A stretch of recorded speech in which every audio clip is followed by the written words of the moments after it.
All right. We actually have something Star Citizen related we could talk about, though. So I kind of want to do that right now first. We had a roadmap update, and people are kind of losing their minds over this. And we spent the first, little portion of the start of my stream. I was trying to figure out why. Because I did briefly see all this, and I was not surprised at all that we got what we got. So yeah, this was none of this was a surprise to me. None of it.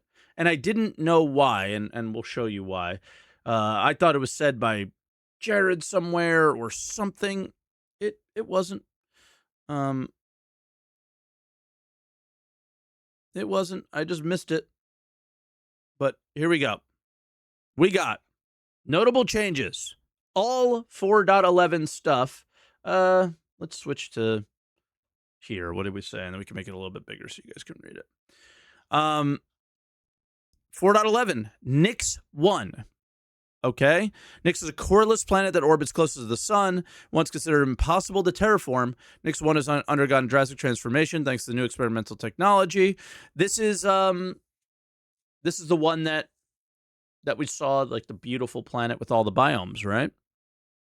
StarkETech mission pack. This might be surprising, but for some reason this wasn't surprising to me either. I got quite a bit to say about this. I'm probably going to reserve most of it until it actually comes out. But does anybody love the mission content that we have now? Would anybody say that it's in a amazing place? New planets to fall through, baby. Let's go. That's a great first chatter comment. That's awesome. Because, yeah, that's probably going to happen. So, yeah, I'm really reserved about the StarkETech thing because all the mission content that we have is kind of boring, and it's missing the weight behind everything in the game in order for it to be exciting for me. Again, these are just my opinions. If you love them, go for it. Then you'll probably love this. But I'm reserving my excitement for StarkETech from that standpoint. I think it might help for things like commodity trading. It might be cool because I don't know, like a mining outpost that sells ore might be makes sense where it is. And if you know the biomes, then you might know where to find these things. Stuff like that might be cool and feel actually sandboxy. But implementing new sandbox missions, they just make up terms. I don't really get what they mean by these things. I think that they have puzzles is what they mean. They've used the term sandbox mission for Hathor. That's the most sandboxy thing because you change the landscape of the game a tiny bit and make a cave. So yeah, we'll see. But if you don't know what this is, I actually should have brought it up so you could see it. Ian, who stops by the chat every once in a while, less so because I think he's been heads down on this, goes on stage and talks about this and shows that they may have, instead of 5 quantum travel locations on a planet, there were 3,000. So this is something that's going to make lots and lots and lots of location areas on the planet and might be interesting. But again, it also just sounds like CIG goes all scale first, and it's never interesting or fun, right? So it's always the tech first, and we've never seen them do the fun stuff. So, I don't know how many of you guys caught it, but I did the react to Subliminal, and it's like, you don't know what an alpha is. No, we all know what an alpha is, but during the alpha stage, I think we would really appreciate it if we focused a little bit more on the fun and a little bit less on the constant taking the tech to its limits, which is just basically creates the anti-fun experience. For example, planets being huge and completely explorable, um, may make our performance really poor, or the inability to have an MMO like experience with lots of players in it, or the ships being super massive. Like those are actually the examples that separate Star Citizen, things that I probably would want to keep in. But something that maybe I wouldn't want to keep in is the sheer size of a system of just so much empty vastness that nothing can happen in, because the only way to travel through it is quantum travel, which is completely hands off and honestly anti-Star Citizen to me. Star Citizen to me is how it was described early on too, is very tactile, things like that. So to me, this is like a weird and not a weird choice to make, but an unfortunate one sometimes, I feel like, where it's just, is this going to make the game more fun? And I'm going to reserve my feelings on that. I don't think it will, but we'll see what happens when it does. Then obviously with Nyx, I don't know why this wasn't second, is Genesis. You can't get Nyx 1 without the new planet tech. So we're going to get the new planet tech, complete rework of how planets are built. This does not mean there will be a complete rework of all planets. It's how planets are built. The only system, the only planet that is going to have Nyx, that is going to have Genesis, is this. Is what we were told, right? Introducing emergent biomes, and we saw all these at CitizenCon, and scattering plants, rocks according to their natural behavior. The thing, when they say rocks, I know what they mean by rocks, but I know what I hope they mean. There's so much criticism, and this is something you should be excited about. If you like ground vehicles, this is something you should be very excited about, because we should have lots more areas that are not scattered with, a billion rocks for no reason that you can run into. So ground vehicles might have a reason to be used, and then therefore might have a reason for the vehicle team to spend a lot more time on and make it work better. Because it's not only not fun because there's rocks everywhere, it's also not fun because the vehicles aren't that fun to drive and aren't very vehicle-like sometimes, right? They act pretty goofy. According to their natural behavior, shading across materials like sand, dirt, rock, snow. I mean, we've already seen all this stuff. If you're a Star Citizen fan, you definitely have. I think most people who watch my content are familiar with things like this. It's beautiful. It's amazing. I mean, if there's a planet people are like, if base building comes out, is there a planet that people are going to choose over living on this one? I don't know why you would, personally. Sound off in the comments which planet you would choose if you're base building. I always say Daymar, but I have a funny feeling like this planet's going to win me over. Then again, Genesis Starchitect. I'm confused. Oh, this is the Starchitect mission pack. What is the deal with the ordering of this? It's kind of goofy. So this is the tech that will allow, like, the missions are going to live in, which is spreading all the stuff across many, many areas. And then Genesis Population Manager. I'm curious about this. Its primary goal is to load balance the server population and create inhabitants appropriate to their local environment while enabling more complex interactions between agents focused on dynamic context. In inglés, por favor. I'm guessing this means they don't do NPC population very well. We could see that on Pyro 4 when trying to do the worm stuff. So hopefully that's what this is. And we do know from previous funny bug moments that NPCs are very can be a huge performance hurt as well. And I imagine one of these things is if nobody's here, we just shut it all off. They're not just kind of running in the background the whole time. Starchitect POIs. Again, very theme parky. Implementing new ground locations owned by various factions, offering a variety of procedurally generated combinations of buildings and compositions. These will support a wide variety of mission archetypes and gameplay loops. Can I say something here? Can I speak freely? I hear this and I immediately think about how trash Pyro was thrown together, where you have a planet that has both, maybe it wasn't trashly thrown together, but it's impossible to read, right? Here, that's a better way to say it. It's impossible to read who owns what and why or where. I would love, let me know if you guys feel this way.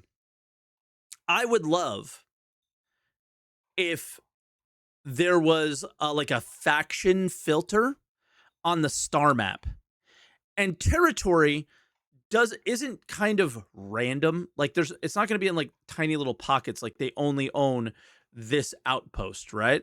They're going to own the area around the outpost. So I would love to see if headhunter territory on, I don't know, Pyro 1, I'm just throwing a name out there, is like shows as like purple on the map. And then all of these POIs in that purple area would be owned by headhunters. And you know, when you're crossing into that area, that it's, you know, if you're not friendly with the headhunters, that you might get attacked, things like that, right? Don't demand more features. So I'm not demanding more features, less than CR is. And if we're going to do more features, we should do ones that make sense for a video game and stuff. CFP outposts that are not run down, while headhunters have junkyards for outposts. Not just visually, I mean like actual territory that matters, right? And then maybe, just maybe, we can use this territory control system as a faction warfare system where you choose a side in Pyro. I always thought that's what Pyro would be, is this faction warfare gameplay where you choose a side and you're fighting for territory with the factions, and that's where all the PvP comes from, along with the ability for player-controlled areas and control over territory in that way. You know, just straight PvP territory control. Those sorts of things is what I would love to see. So, you know, I don't want to just click the star map and go, I wonder who owns this area. Oh, it's the headhunters. Okay, I'm safe to go there because my rep is good with them. Or it's CFP. My safe is bad. You know, my rep is bad to go, so it's not safe for me. That's the part that I would love to see. I don't expect it to come with this, but I would absolutely love to see that. If I can request a feature around Starchitect, it would be that. Yeah, like maybe a PlanetSide 2 map or any map that you've ever seen faction warfare in, right? It's always just dynamic and changing based off player action. Imagine that. Heavy combat armor. Just a heavy combat armor. Okay, so we don't know what this is. Do we have an image of it yet? I don't think so. Character customization update. Eyebrows. As somebody with extremely thick eyebrows, there is pictures? Okay, I'll take a look at them. We'll go to release view and look at them in a second. As somebody who has very thick eyebrows, I don't think that they have supported my eyebrows yet, so I'm kind of excited for that. If I wanted to make myself, which I always try to make myself in games. Castic Arms Verdict LMG. Another LMG. Do we need another LMG? I don't think...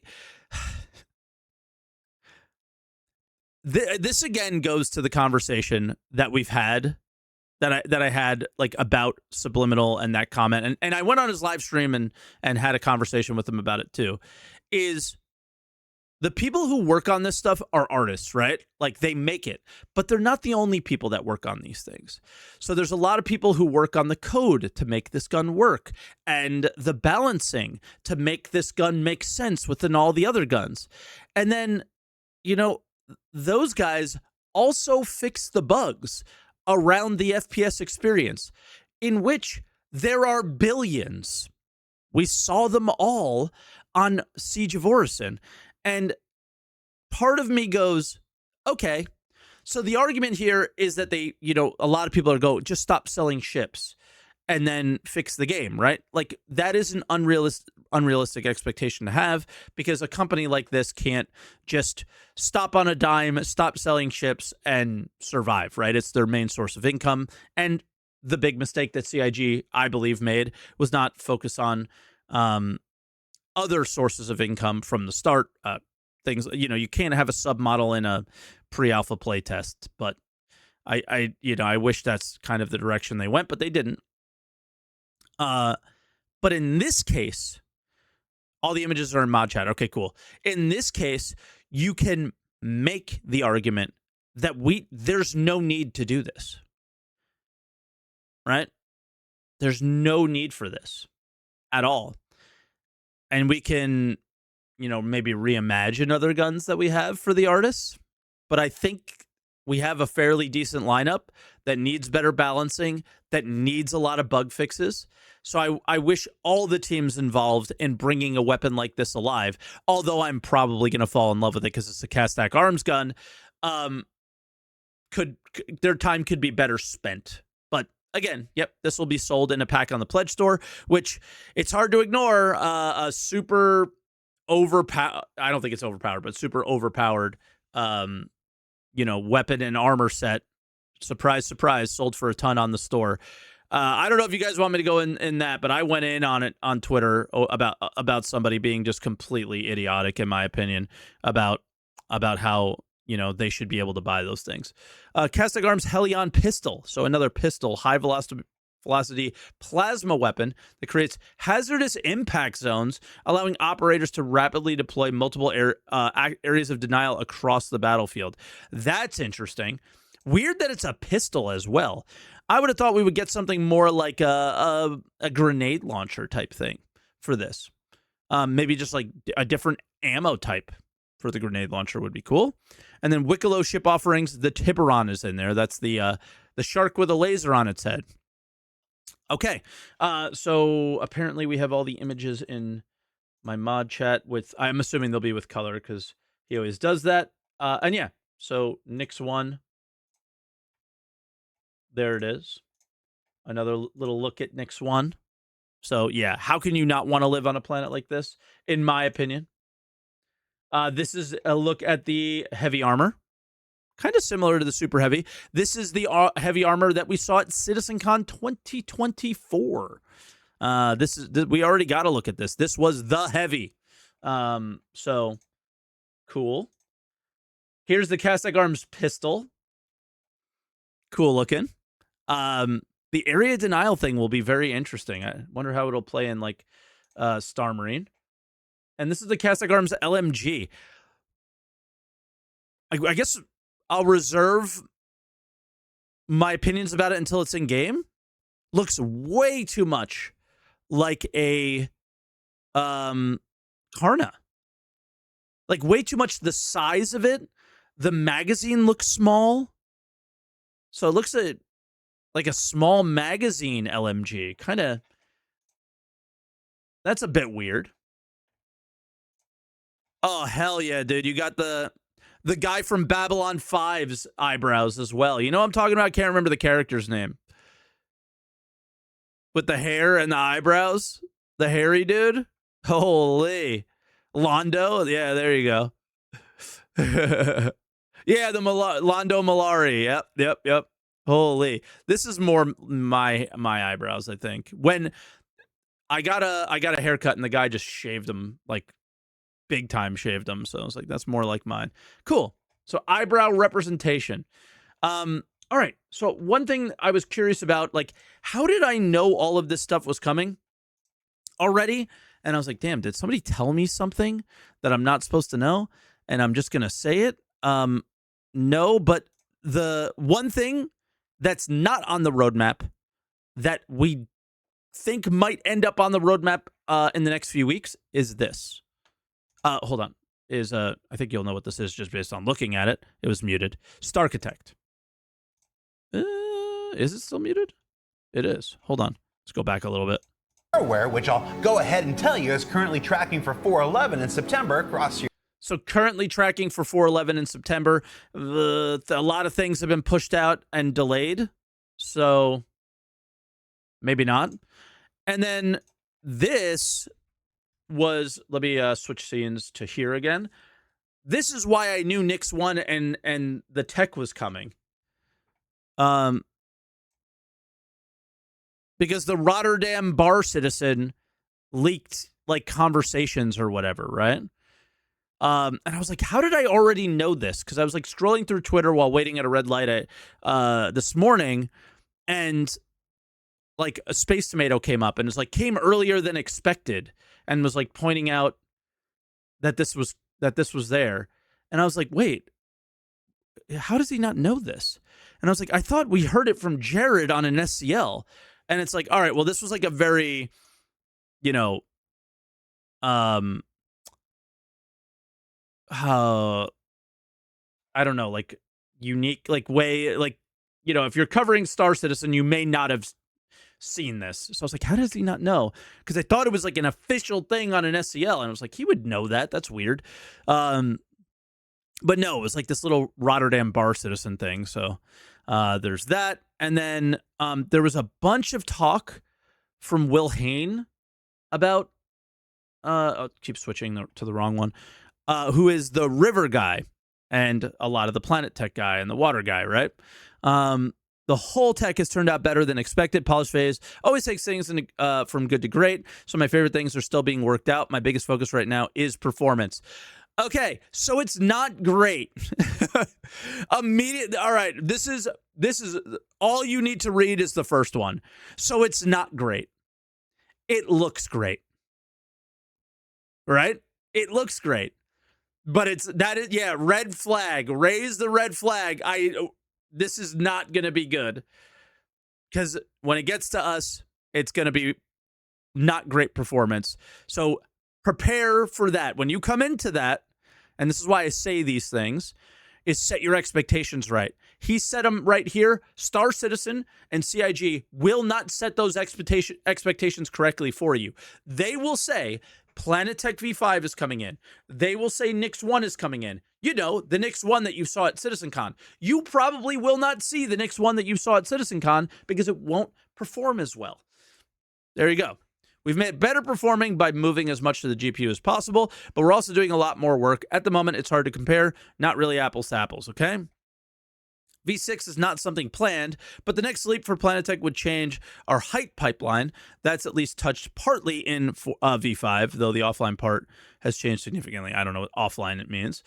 Rivers not coming with Nix 1. There's new tech I want to leverage for Rivers going forward. Sadly, didn't make it in this time, so there will be no Rivers on Nix 1, which it definitely looks like it should have Rivers. So completely agreed. Unplayable. Throw it in the trash. Don't want it. Just kidding. But yeah, I do want to place my home next to a river. So hopefully rivers come in before base building or something. Hopefully not. Hopefully we get base building and they wipe when rivers come in and then we can replace our bases or we just place a new one.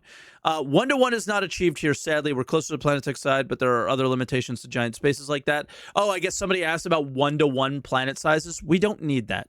They can literally make them 30% smaller and nobody would notice the difference. Trip planner mapping is using cliffs. Okay. Mineable nodes are very differently placed. Gameplay is the same. Gameplay is the same, is just like the gameplay of mining right now is not in the best place, but differently placed is really what I'm looking forward to. I hope how we come across rocks that we mine on planets, it makes sense and it's cool, and we'll see. It's the thing I'm most looking forward to with the Planet Tech, to be honest. V5 is not currently in Squadron 42.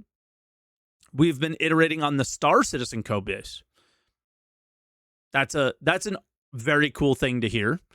That means much more that Squadron 42 is we're locked in. We're not adding any more to this, and the money that you're spending is going to Star Citizen for once. You know? Squadron 42 won't need it. I mean, you're on the planet's surface for things. So it's not that it doesn't need it. It's that Yeah, like stocks for Star Citizen are up right now after reading that. That's cool. It's not that it won't need it. I'm sure it could use it because it just makes things look better. But I think that they've pretty much locked in things, and it would take another year to redo all the planets and then missions within those planets to just be too hard to do is probably why it's not in there. Exploration would be my number one gameplay change. I don't know what this is related to. I'd have to hear the context of this question. I don't know what that means, but sounds like he likes to do exploration. The thing is the definition of exploration is so weird with Star Citizen. Because you have the trailer for the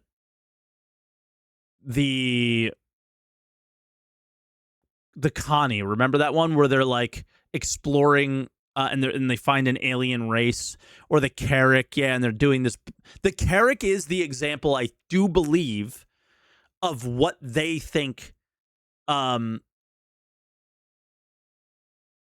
exploration is, and that is treasure hunting, right? And that's kind of what the Carrick thing was like, yeah, like they have this guy climbing a cliff, and then oddly enough, and so funny, is Xylo goes on a podcast of a bunch of whales and tells them that spelunking down the side of a mountain is something that they're working on. And yeah, where's that?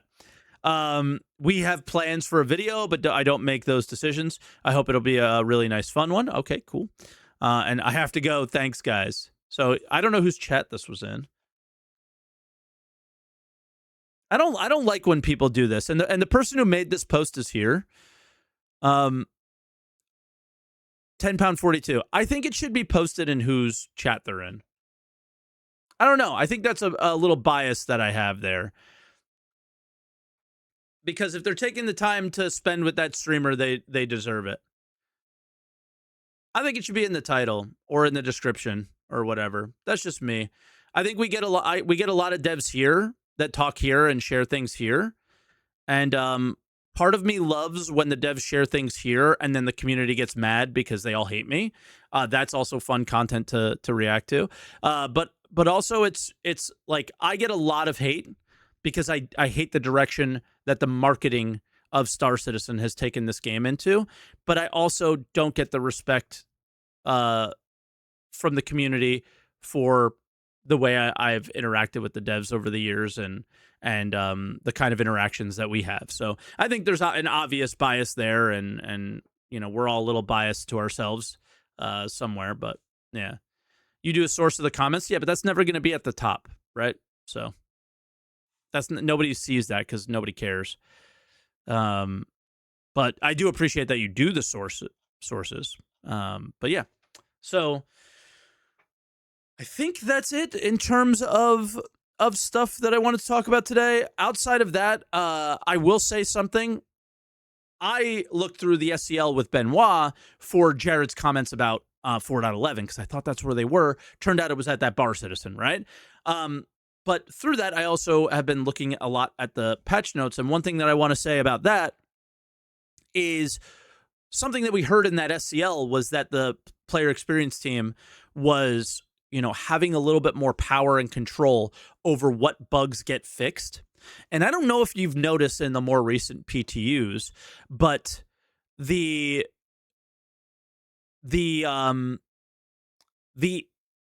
patches where we get closer to the actual release of the patch, right? They tend to focus specifically and only on the content that's coming, not previous content, not bugs that people are complaining about.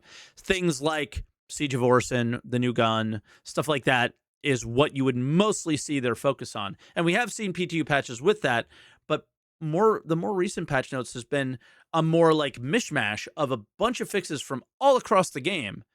And I feel like I can point to why that's happening, and I think that's a super big positive. Also, it's Thursday, and we don't have a release candidate yet. I think most people were expecting by now, potentially, based on Jared's comments, mid-August, that we would probably be seeing 4.10 this week. Looks like it'll be next week at a minimum, and maybe the week after, given the state of the game and how they're doing fixes. So very big positive, and a situation where I think CIG should be patting themselves on the back if they do hold this patch back a little bit and do a lot more fixes across the entire game. So overall, pretty cool news this morning. Some cool things like I think the Helion pistol might be really interesting, and obviously just reserving my feelings, in not entirely, but reserving my feelings around Starkitect, because I just don't necessarily think building this tech on the rocky foundation of poor performing missions and missions that are just too much samey. I don't think having 3,000s of those missions is a good thing necessarily. So we'll have to see how that plays out. But the planet tech is certainly exciting, and especially in relation to mining. So that's how I feel. Let me know how you guys feel, and I'm going to move on and play some Schedule 1 probably.